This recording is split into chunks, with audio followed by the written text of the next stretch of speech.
ini tulisan.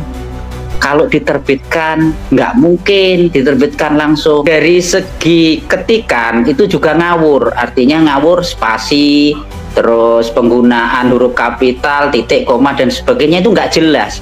Mana induk kalimat, mana anak kalimat itu juga nggak jelas. Strukturnya pokoknya nggak ada, struktur penulisan itu nggak ada di situ tuh. Apalagi dikatakan tesis, buku saja, artikel saja nggak layak. Antitesis Qori dibongkar seorang ahli editorial. Antitesis Tengku Qori ternyata amburadul. Assalamualaikum warahmatullahi wabarakatuh. Bismillah, alhamdulillah, wassalatu wassalamu ala rasulillah sayyidina Muhammad ibni Abdillah wa ala alihi wa ashabihi wa mawalah, la hawla wa la quwwata illa billah. Rabbi shrah li sadri wa yassir li amri wahlul 'uqdatam min lisani yafqahu qawli. Selamat berjumpa kembali di AJ Dakwah TV. Semoga kita semua senantiasa diberikan kesehatan dan keberkahan oleh Allah Subhanahu wa taala. Amin ya Allahu ya rabbal alamin. Di video kali ini kita akan membahas tentang Tengku Qori yang sebagaimana kita ketahui sekarang berbalik menyerang Kiai Haji Imaduddin Utsman Al-Bantani. Bahkan dia menantang Kiai Haji Imaduddin Utsman Al-Bantani dan berkoar-koar bahwa dia sudah membuat antitesis terhadap tesisnya Kiai Haji Imaduddin Utsman Al-Bantani. Kamu mau berani menantang debat sama saya, ya, dengan catatan harus ada rekomendasi dari Robito. Mudah bagi saya itu, Mas. Tapi ingat, Imat, kamu itu bukan tipe orang yang berani debat, ujung-ujungnya kabur lagi, ya. Tapi kalau benar kamu berani, yang namanya tesis, lawannya sama antitesis, nggak pilih lawan, gitu loh. Kamu itu bukan sedang mengkomplain lembaga, kamu sedang mengkomplain dan membatalkan nasabnya Mbak Alwi, oke? Membuat sebuah tesis. Terus kamu berani debat sama saya dengan ada syarat. Itu bodoh namanya, Mat. Bodoh. Sepakat. Kenapa kau bilang bodoh? Yang namanya tesis harus siap diuji kebenaran tesis lo dengan siapapun orang, gitu loh, atau orang manapun. Betul. Gitu logikanya begitu, Mat. Kalau kamu pingin saya mendapatkan rekomendasi dari Robito, syaratnya itu oke, tapi juga gue punya syarat. Syaratnya, lo harus buat antitesis lo, punya surat pernyataan pengakuan, ya, daripada ulama ahli nasab internasional. Harus ada pengakuan dari Mahdi Rojai, karena lo pakai kitab dia, kitab tahqiq dia kan. Ya nggak? Lo membatalkan nasab Alwi, berarti lo harus punya antesis, lo harus ada rekomendasi ulama ahli nasab internasional dari Mekah, misalnya, ya, Yusuf bin Mansur Al-Hashimi, ya, terus Mahdi Rajai, ya, terus dari Irak. Harus ada rekomendasi tesis lo diakui oleh ulama ahli nasab internasional. Baru gua akan mengeluarkan rekomendasi dari Robito. Walaupun gua merangkak untuk mendapatkan rekomendasi itu, gua siap. Tapi kalau itu lo nggak punya, jangan nyaratin orang, berak aja pinggir kali. Ya, Imat. Iya. Ayo buktikan kemampuan tesis lo. Lawan sama gua diskusi. 2 kali 24 jam, 2 hari 2 malam, 3 hari 3 malam. Berapa punya? 7 hari 7 malam gue layanin. Itu si Imat ada di bawah, itu. Takut sama si Imat, kentut. Apa yang gue takut? Debat di Banten gue yang di depan. Lo kemana? Lo berak doang di Cirebon, sono kabur. Enggak, si Imat ada di bawah, itu si Imat. Ayo buktikan, Mat. Lo buktikan debat sama gua. Kita bahas soal nasab Alwi. Jangan lari kemana-mana.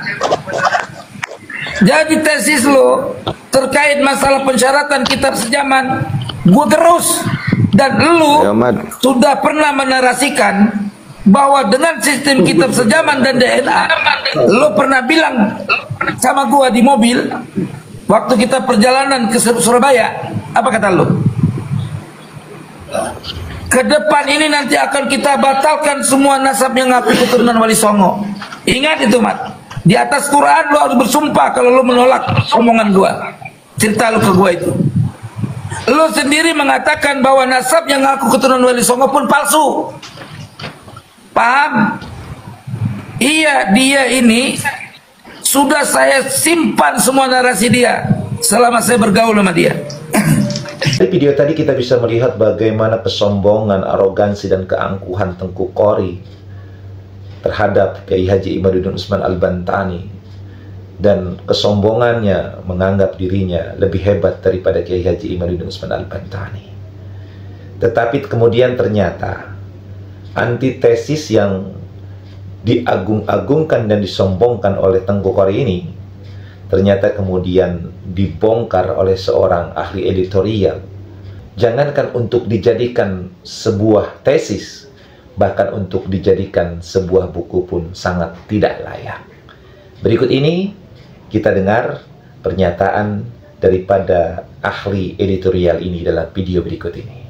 Ya, jadi sebenarnya kan begini, kalau itu apa yang ditulis Qori yang disebut tesis itu sebenarnya bukan manuskrip ya. Kalau manuskrip itu kan kuno, berarti paling tidak 50 tahun lah ya. Kalau disebut manuskrip ya sebenarnya kurang tepat juga gitu. Apalagi apa namanya, kalau dari sisi kelayakan tentu tidak layak ya. Kalau itu juga disebut tesis juga nggak layak ya. Itulah kenapa memang saya itu awalnya itu memang kan dipasrahi ya sebagai editornya Qori itu waktu itu.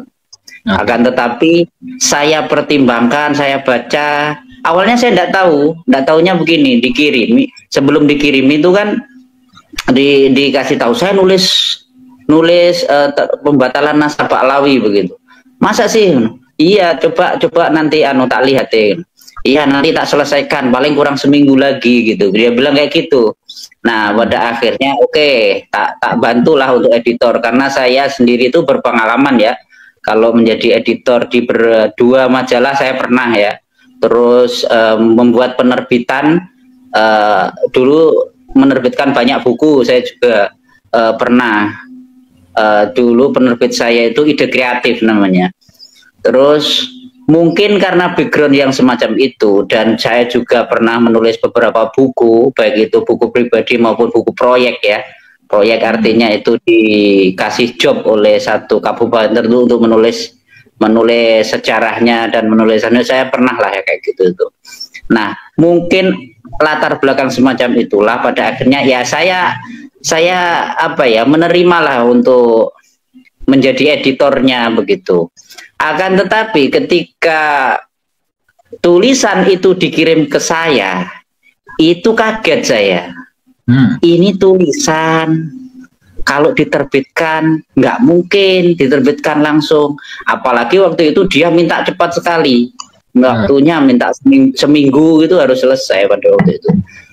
Akhirnya saya pikir, saya tunda, mau ngomong itu nggak enak, mau ngomong nggak enak, maksudnya begini, ini nggak layak untuk diterbitkan. Saya mau bilang begitu nggak anu ya, karena kawan sendiri, iya kawan sendiri. Pada akhirnya saya callingan dengan yang namanya Bang Acong waktu itu.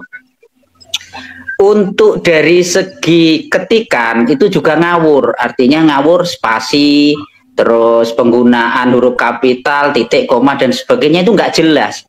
Mana induk kalimat, mana anak kalimat itu juga nggak jelas. Strukturnya pokoknya nggak ada, struktur penulisan itu nggak ada di situ tuh.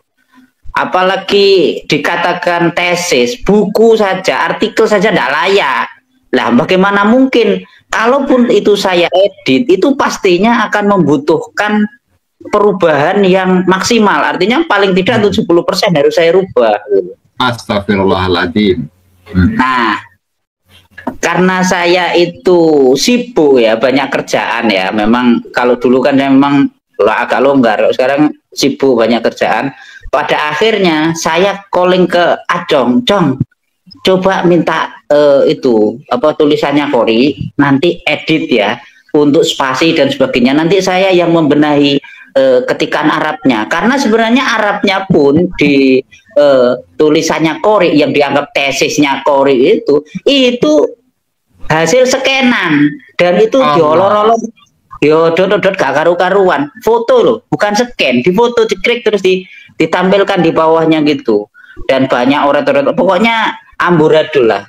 Oke, nanti Bang Acong bagian yang membenahi apa namanya kata per kata lah ya, misalkan spasi yang spasinya nggak benar, kan begini kan, kalau di dalam nulis itu di dalam Word itu kan kalau apa namanya di awal kalimat itu kan pakai tab biasanya kan, pakai tab aja kan enak, tapi kalau ngaturnya kan enak.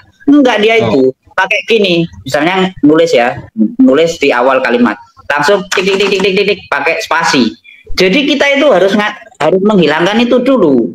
Kesusahannya di situ. Akhirnya waktu itu Bang Acong lah yang saya suruh untuk membenahi itunya. Nanti untuk teks Arabnya, ngasih harokat dan sebagainya, untuk ngetik Arabnya itu saya. Itu oke. Akhirnya saya tunggu sampai seminggu lebih. Bang Acong pun itu nggak apa namanya, nggak ngasih hasil editan itu, hasil editan yang kecil-kecil itu. Pada akhirnya saya calling lagi. Begitu saya calling bilang begini dia, Bang Alkemi, menurut sampean itu bukunya gimana? Terus saya bilang, menurut saya bukunya itu tidak layak terbit. Saya bilang begitu. Loh, kok sama dengan saya? Kata Bang Acong, bilang begini, nggak enak saya itu kalau ngomong di depannya. Waktu itu Acong masih nunggu apa manggilnya Sayyid Tengku Kori. Bang Acong gitu ya, manggilnya masih gitu. Kalau saya kan tidak pernah manggil Sayyid ya, saya manggilnya Tengku, karena memang namanya Tengku Oktiva kan gitu. Tidak pernah saya manggil Sayyid gitu. Nah, karena saya sejak awal sudah tahu bahwa yang mengisbat Kori itu sejatinya dari orang Tuban, dan itu adalah tetangga saya kan begitu. Iya, itu satu kabupaten dengan saya, itu Kabupaten Tuban, itu beda kecamatan saja. Nah, hari ini saya akan mengajari Anda cara mengaplikasikan kelopak mata ganda yang super tak kasat. Setelah ngobrol banyak dengan Bang Acong, ya kan, lalu dia, menurut sampean gimana? Menurut saya sama sekali tidak layak. Saya juga sama. Gimana ini?